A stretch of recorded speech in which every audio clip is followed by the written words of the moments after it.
Frank, why don't we start with you? I'm curious if you have experienced any interoperability challenges, or have you had any timelines that were impacted? Maybe tech transfers. Um, yeah, I'll let you let you weigh in on that. Yeah, for sure. I mean, I think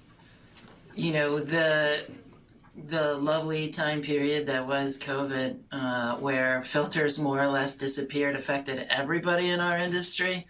But it was also a time where odds and ends would kind of disappear off the market. Connectors specifically, specific ones were kind of tough to find. And so if you're trying to make a sterile connection, you have this sterile connection, it's well within your system. But it's suddenly not available. And I'm a small player in this world. I'm not a Merck or something that might have been able to muscle my way into a supply or had a heavy warehouse full of these things. Then we would have to pivot a lot and or design single use components specifically for workarounds that we could receive within a reasonable amount of time. So our standardizations internally, as Mark put it, were not there. And in fact, they were not there on purpose, again, because we needed to be able to pivot and kind of go the scenic route on some of our easy connections.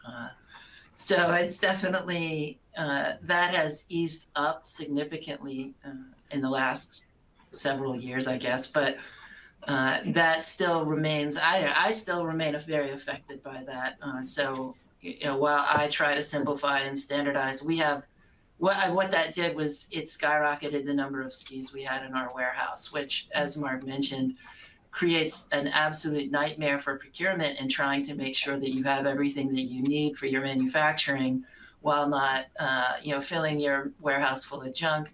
But it also just leaves lots and lots of abilities for gaps to form. And if you go into a batch and you have one of those gaps, you're dead in the water. You need 100% of those materials. They need to be within date and things like that. So the complication is not linear, it's exponential. Thank you, Frank. Mark, anything to add there from your time at Crystal or elsewhere? I feel Frank's pain. Yeah, it's helpful. I mean, we're talking about standardization, and I think, unfortunately, what's stuck in my head is equivalency or interchangeability, which, you could think.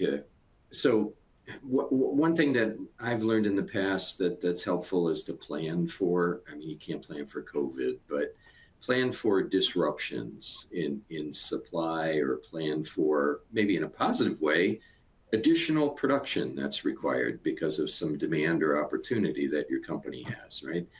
And if you're going to rely on, again, a piece of tubing with two different connectors on it, or two bags that have to be connected, but there's a missing piece, you need to be able to improvise. And I think standards, and the thing I didn't mention yet, I'm kicking myself, is user requirements. If you have requirements for each of these pieces rather than a description of them or a picture of them, but requirements, what's it supposed to do? And that can be kind of lengthy, but if you know what it's supposed to do, you might be able to substitute things. And in a very, very simple example, but your quality people are going to have a heart attack when they hear this, so you got to talk to them ahead of time, is if I have a need for a 100-liter bag and I have a 200-liter bag made from the same materials with the same connections, I should be able to use the bigger bag to hold the 100 liters. People are going, what? Right?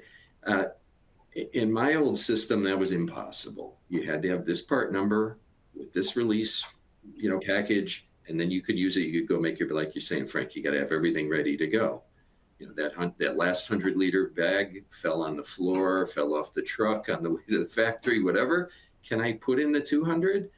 In some worlds, no, or you got to write a deviation or something. So I found some value in pre-programming the allowed substitutions, or at least the logic that would be used, so that you don't catch people cold with something which is, from a, even a common sense perspective, obviously okay, but from a systems and GMP perspective, not okay. So you make it okay ahead of time. But I think standards help in that regard.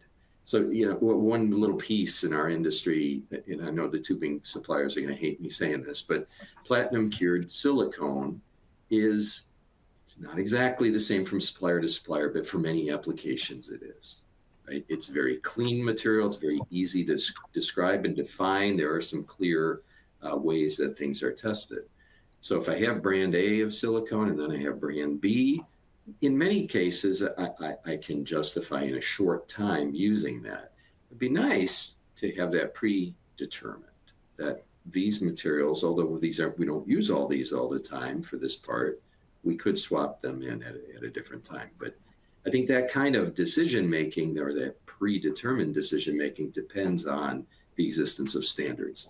Because if brand A is tested one way and brand B is a completely different way, it makes it harder to show that equivalency. I would double down on that with the bag lining, proprietary bag linings that are out there. That when you dig into it, theoretically they're made of the same chemicals, but that in practice, I have found that it's not exactly like for like, and that can affect things, especially if you're storing drug substances or drug product for a significant period of time in those bags. And to Mark's point, teeing up your QA folks, you're going to have to do that work well ahead of time and show that stability. So I agree completely. Yeah. Thank you both. Tyler, I just wanted to sort of speak to one of Frank's points about the proliferation of SKUs in order to survive, when there are supply interruptions. I think this also exacerbates the problem if it's not managed on the tail end of that supply interruption, right? So now, do you have a bomb for your process after this proliferation? And how then does that impact your ability to provide a reasonably accurate forecast to your suppliers? Do you manage some goods as Kanban and some goods as strict bomb? And I would say, those gender bender kind of tube sets sitting there when it's an emergency should be like a Kanban kind of thing. And the core of your process is bomb. And then your bomb needs to continue to, if I get to the end of my process and I've got some left over, do I correct it or did I run out? Now, we all know these are bioprocesses with often variable yields, and you may use twice as much in one run than you do in the next. So I'll stop Mark from correcting me on that one because I got that one from Trace. We never knew how much we were going to use. Sorry. So Frank, what do you think about that? The bomb aspect, your ability to forecast your behavior, buying behaviors to your supply base. Yeah, I mean, I agree completely. And I think the more customized requirement your whatever assembly it is would lean more towards that bomb aspect. Just because, I mean, from a supply chain standpoint, if nothing else, but ideally those more complicated assemblies you're not using, you have a better grip on how many of those you're going to go through versus some of the workaround connectors.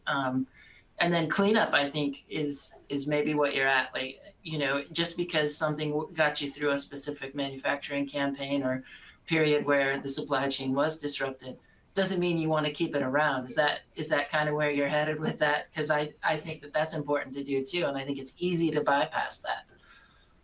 Yeah, that's exactly what I'm saying. Is you created a bunch of workarounds, a bunch of SKUs. Do you sunset them? Do you, you've got stuff that's going to expire. Are you going to replace it? Are these on reorder point? There's all this sort of MRP related stuff about managing that warehouse of GMP goods that, of course, the trickle down effect is that, and I came from the supply base, right? we wanted to sell standards.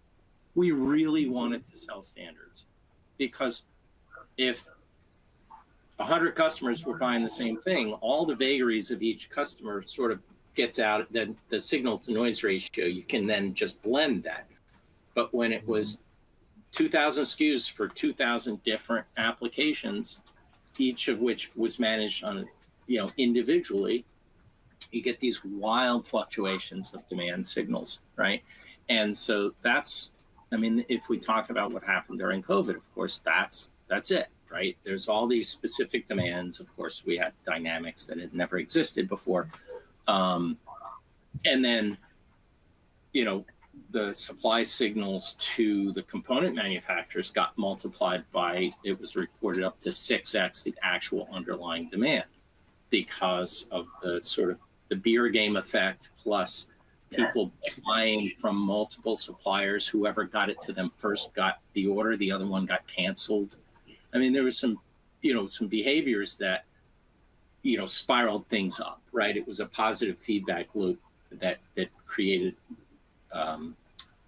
longer lead times. Longer lead times leads to more demand, and up and up and up.